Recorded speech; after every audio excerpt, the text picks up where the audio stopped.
Au travers de cette vidéo, nous allons vous accompagner dans la pose de produits Roblin, fabricant français de hottes de cuisine. Nos plafonniers se fixent à une hauteur de 1,5 m maximum du plan de cuisson. L'extraction de l'air se fera selon la configuration de la cuisine, soit en mode évacuation extérieure, soit en mode recyclage. Les règles d'installation sont valables pour Aqua, Confidence, High Confidence Plus. Seules les dimensions sont différentes. Voici les outils et la fourniture nécessaires pour effectuer la pose. Le temps de pose est estimé à 1h30 à 2 personnes. Après avoir découpé selon les dimensions d'encastrement, adaptez l'épaisseur de votre faux plafond en sachant que les pinces ont un serrage compris entre 45 et 55 mm. Pour commencer, ouvrez le cache de la hotte et retirez les filtres à graisse. Ensuite, retirez à l'intérieur de la hotte les 4 boulons qui maintiennent le moteur à la hotte à l'aide d'une douille ou d'une clé de 8 mm.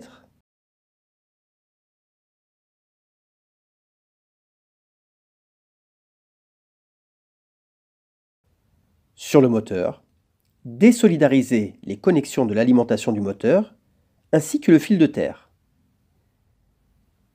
Avec un embout de type PZ numéro 1, retirez la plaque métallique de fixation du câble et libérez le câble en exerçant une forte pression sur le passe-câble. Puis remettez la plaque dans son emplacement. À l'intérieur du capot moteur, retirez la connexion de la commande du moteur. Ensuite, retirez la vis qui maintient le transformateur et sortez le tout pour le replacer dans le capot du kit sans moteur. Attention de ne pas endommager les fils pendant les manipulations. Enfin, rebranchez toutes les connexions. L'alimentation électrique et la commande du moteur se feront à partir de la hotte. Il faut maintenant assembler les éléments du moteur. Si la gaine qui relie la hotte au moteur est rigide, utilisez la collerette rectangulaire. Si la gaine est souple, elle doit être de 200 mm de diamètre, et dans ce cas, il faut enlever l'obturateur à l'aide d'un marteau et utiliser la collerette ronde. Dans les deux cas, la collerette se visse par l'intérieur du capot moteur.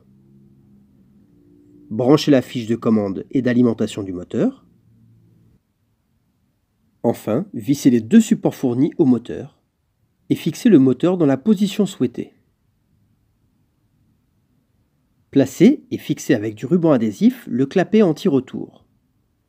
Attention, le clapet a un sens. Il faut toujours le positionner à la perpendiculaire du sol afin qu'il ne s'ouvre pas par gravitation à l'arrêt du moteur. Préparez la gaine de façon à ce qu'elle soit tendue en position finale sans angle brut, puis fixez la gaine à la collerette à l'aide d'un collier. Il est aussi possible de faire l'inverse, c'est-à-dire défaire la collerette de la hotte, fixer avec un collier la collerette à la gaine, et une fois la hotte placée, visser la collerette à la hotte. Ensuite, branchez la hotte sur le secteur. Elle doit être protégée par un disjoncteur de calibre 16 A. Mettez la hotte en place en ayant au préalable monté les 4 pinces de fixation au maximum avant qu'ils ne se rabattent en position rentrée.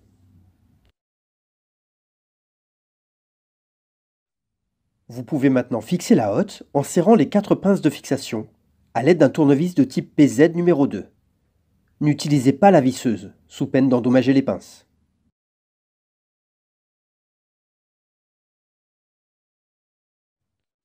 Retirez la hotte. Exercez une pression sur la hotte de façon à la maintenir plaquée au plafond. Puis dévissez à l'aide d'un tournevis de type PZ numéro 2 les 4 pinces de fixation jusqu'à la butée. Ne forcez pas sur la butée. Descendez délicatement la hotte de son emplacement. Changez le sens d'évacuation.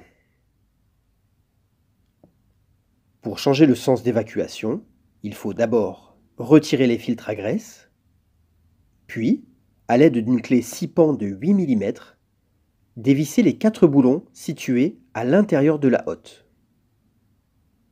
Ensuite, tournez manuellement le capot selon le sens d'évacuation souhaité, en prenant garde de ne pas endommager les câbles électriques.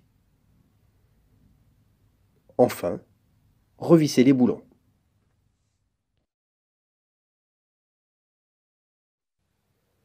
Fixez la hotte sur le plancher supérieur.